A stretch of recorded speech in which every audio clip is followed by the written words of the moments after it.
Hi, and welcome to Marketing Live TV for this week, where you can engage in real life marketing live on the show. This week, I'm going to cover the well publicized marketing or social media algorithms and how they're affecting businesses and how they're affecting the effectiveness of marketing on social media channels. There's a number of big ones that have happened at the moment, so big announcements, big changes. So I'm going to cover off why they've done it, what they've done it for, and what you can do to make sure that you get the most out of these changes, or get the most that you can from these changes. So stay tuned to find out more.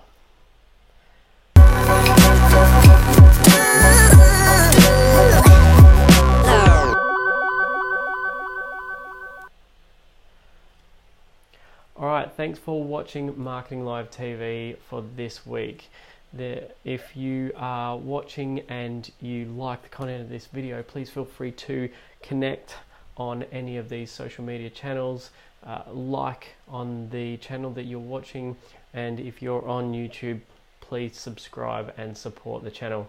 Okay, so for this week I'm covering off the the social media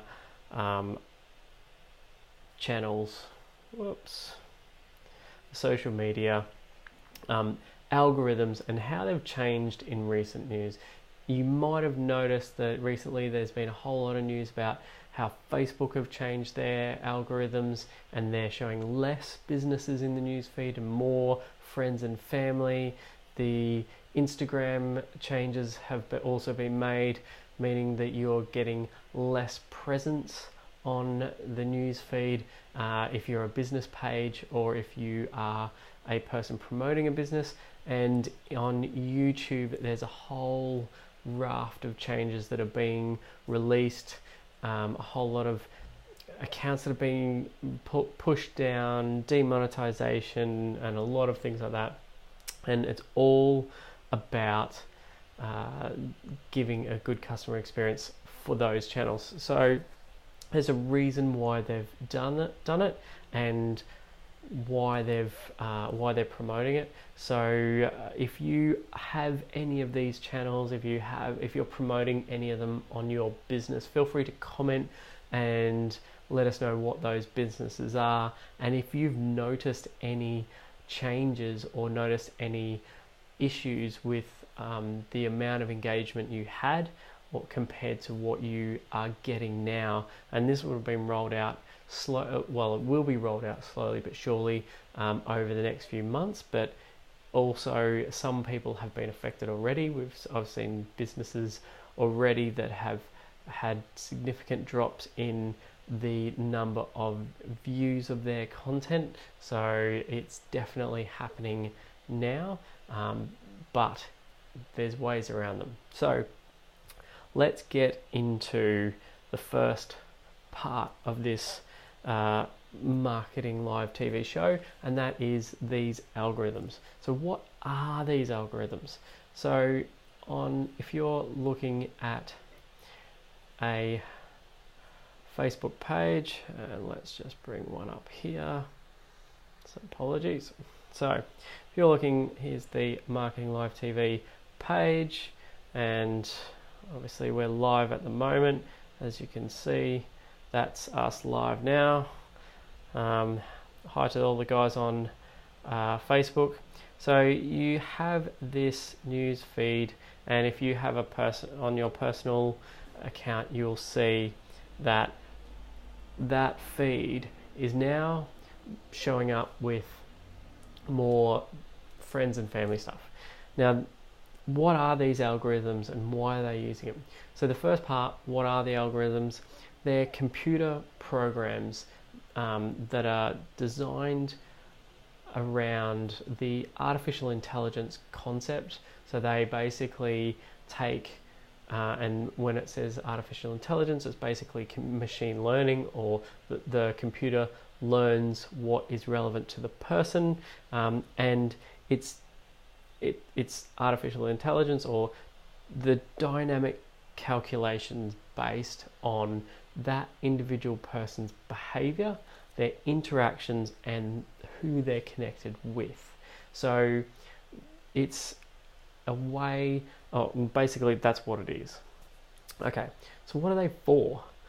Why do they want them? So what these AI or our AI algorithms or artificial intelligence algorithms basically allow one-to-one personalization at scale.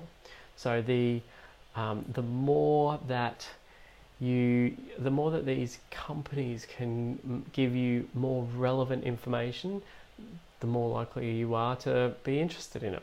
It's basically what it's for. So why do these companies want that?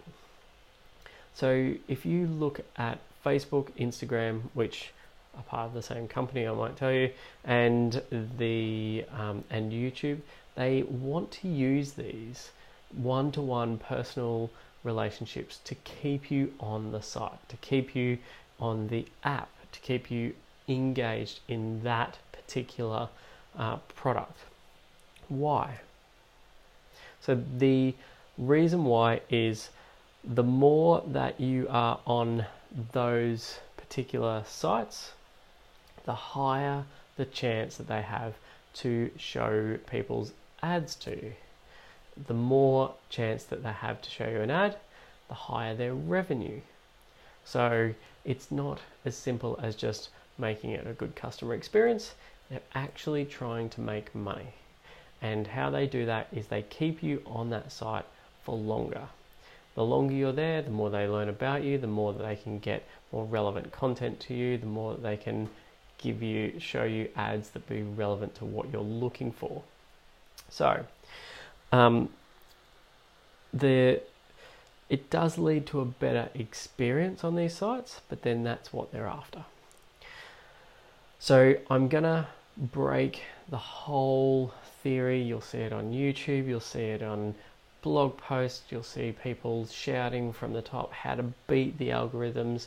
The stupid thing is that you don't beat them, because they're designed to work on a personalized level. So if a person is interested in a topic and has a group of people around them that are also interested in that topic, then they will likely see something for that. If they're not, no matter what you do, you are not going to show up in their newsfeed without paying for it. Now, the without paying for it is the exception. So whatever these people are telling you, it's not true. You don't beat it. It's designed to be personal to that particular person. So what can you do to get something working now that they've changed all this? They've made it more difficult. Remember, to get onto the news feed, you need to pay to be there. That's their strategy. They need to make money. They are massive corporations. So what can you do?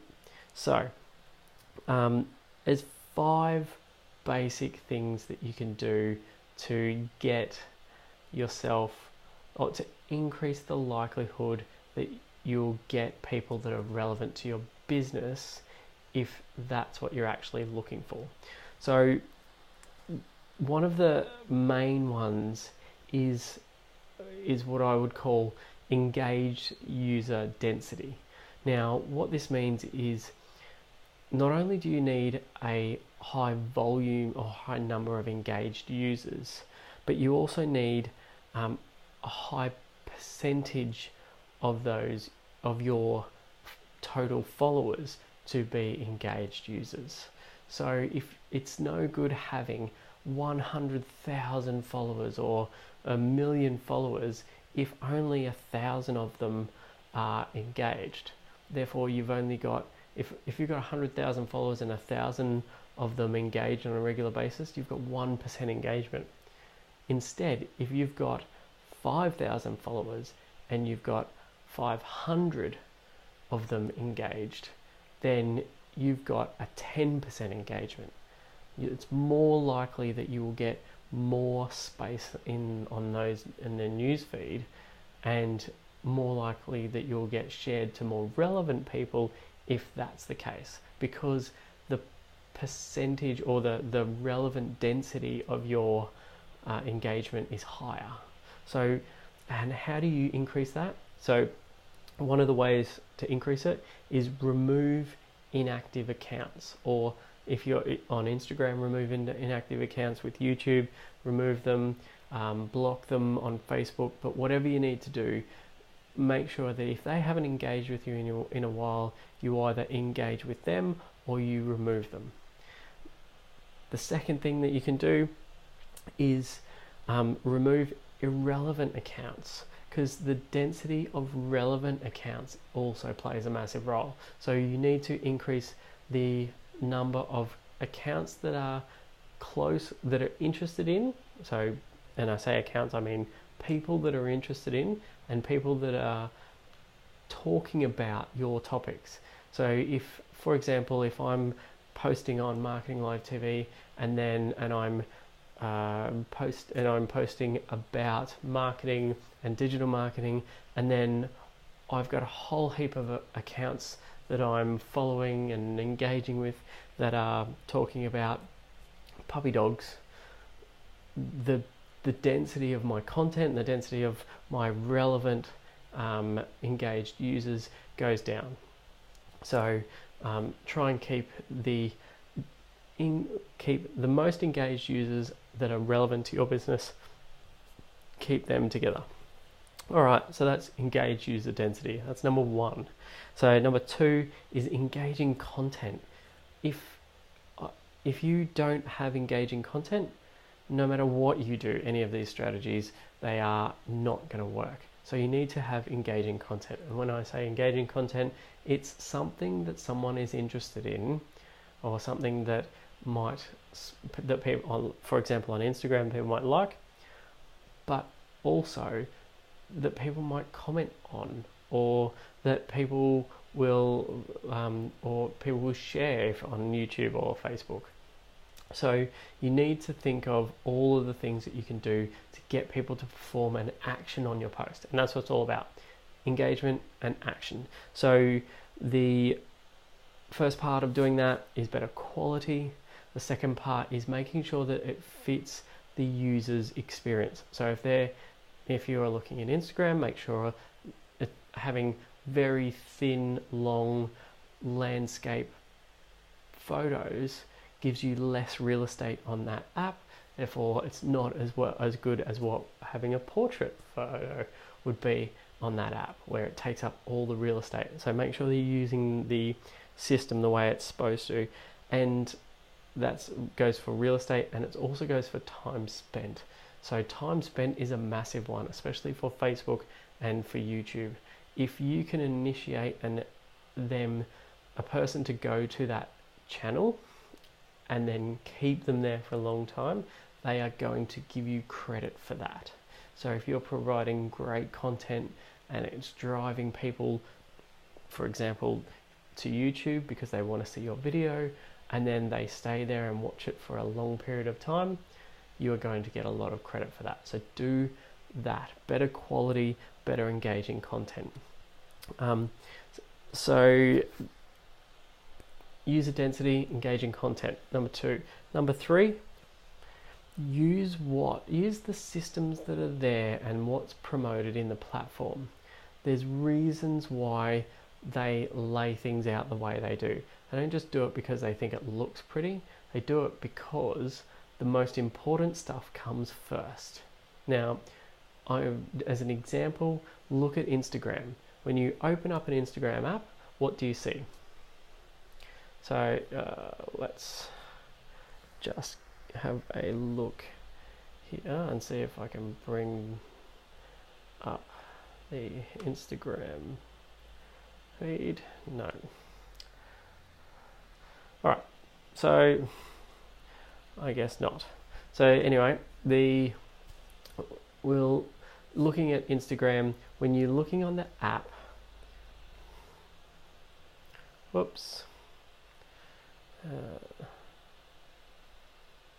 when you're looking on the app, you the first thing that you see at the very top is stories. Now, why do they show that first? Because it's the most engaging content that people have. It's only there for a short period of time. They know that if they miss it, they don't see it. So they have to watch it if they're interested. So you need to use these things because this is what they're promoting. This is what they're interested in.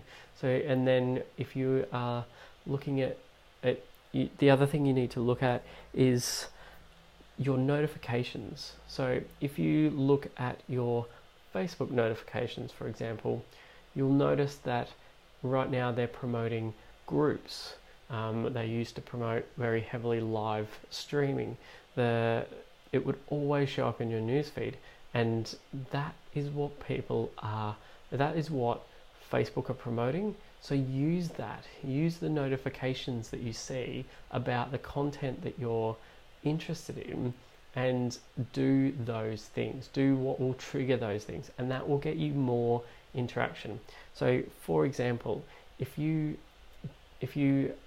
post a post on Facebook and you expect it to reach all of your followers, unfortunately it's not going to. But if you post a post to a group that you have a heap of members to, at the moment a vast majority of them will get that notification. So while you might do the same post, do the one that's going to get the reach.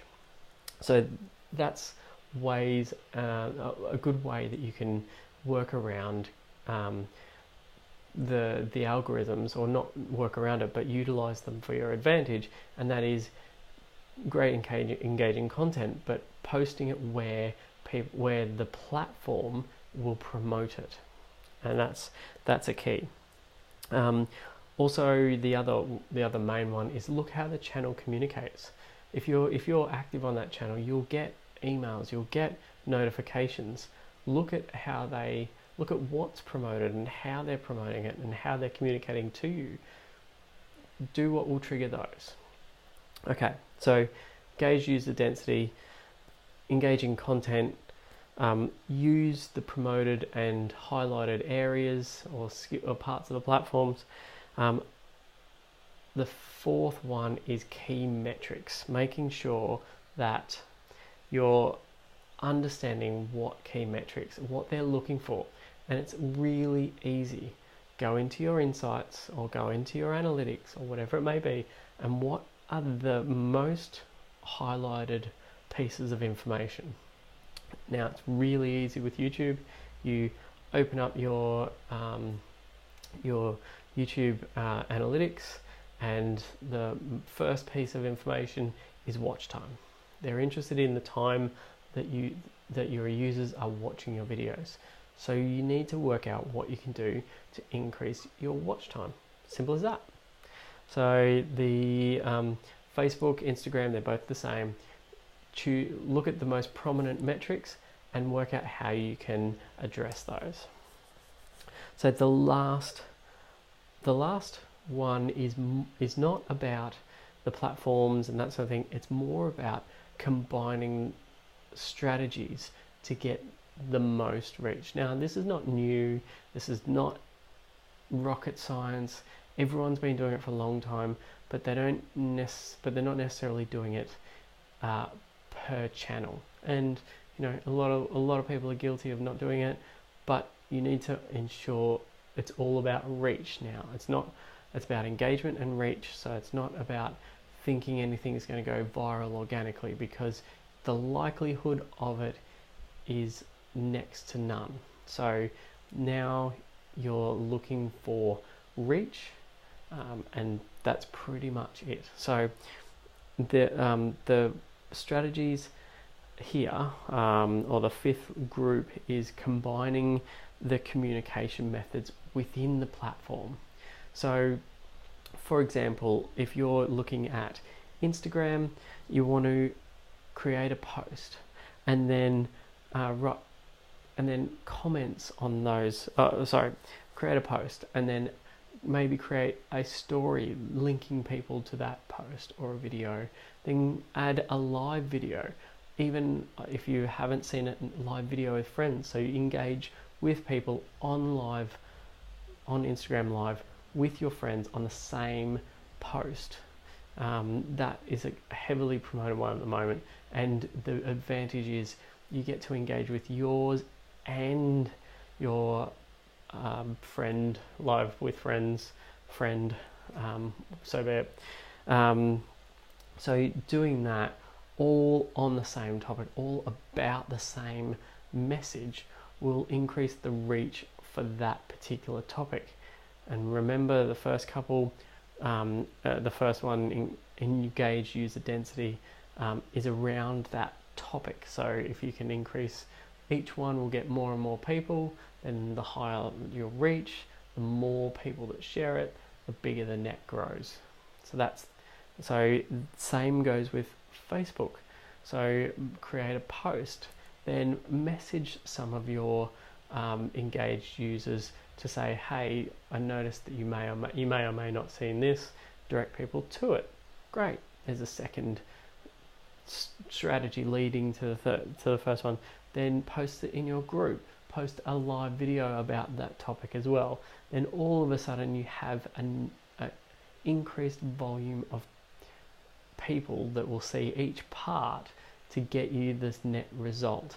Yes, it's more work, but unfortunately, if you don't have the budget, that's what you have to do. It's just, now it's life, so just need to deal with it. The other strategy for YouTube, and it kind of is particular to YouTube, where they give a lot of weighting to the first interaction on the site, so the person that drives them to the site.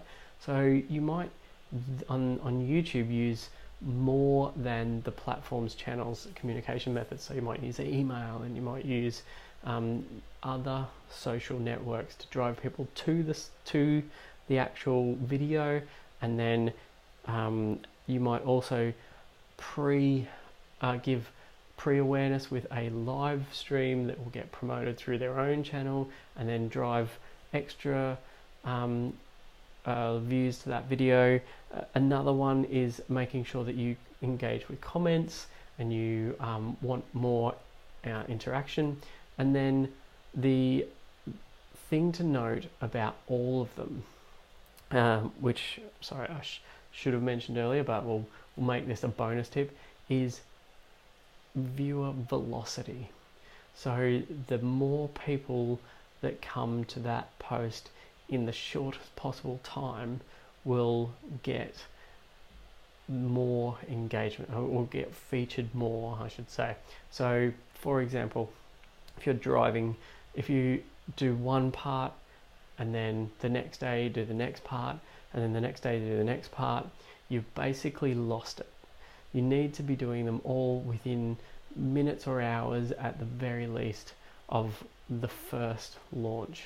So if you're driving everyone to a particular video, for example on YouTube, you need to launch your video within a few minutes, send out your email, do a live video stream directing people to it, then do another post socially directing people to it, and get as much happening on that particular piece of content as soon and as quickly as you can, because as the velocity increases and the more you get shared and promoted and the more engagement, all happens at once, and then you will get a spike, and it will see that it's happening really quickly. Remember, this is artificial intelligence or machine learning. It learns, and it learns all the time, so you need to do it fairly quickly. All right, so that's a lot, and I'm sorry, but it is complex, and yes, there's a lot that you need to be considerate of, because unfortunately it is going to be a little bit harder unless you've got the budget to pay for it. Now remember that all of this is designed around revenue for the company. So if you can afford to pay for it, you can be anywhere you like, and that will be the answer. So the final, I suppose, part to remember in all of this is that no one wants your item until they need it, or until it's part of their desire. They actually want it now. So until that happens, you don't really have much of a choice. But if you're the person that they think of first, you have the best opportunity to sell it. Now that's what social media is going to be about. It's going to be about brand awareness and brand recall.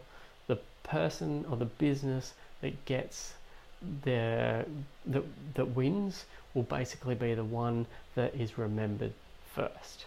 And unfortunately, it's always been like that. So social media is not your magic key anymore. It's losing its shine if you're thinking that you're going to be the viral sensation, and unfortunately that's just life moving forward. So I hope that this has been helpful. It's been a lot of information, and I get it.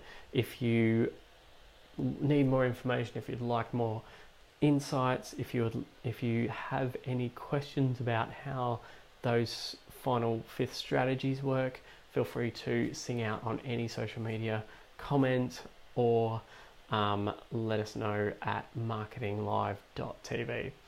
Thanks for watching, and stay tuned next week to find out more.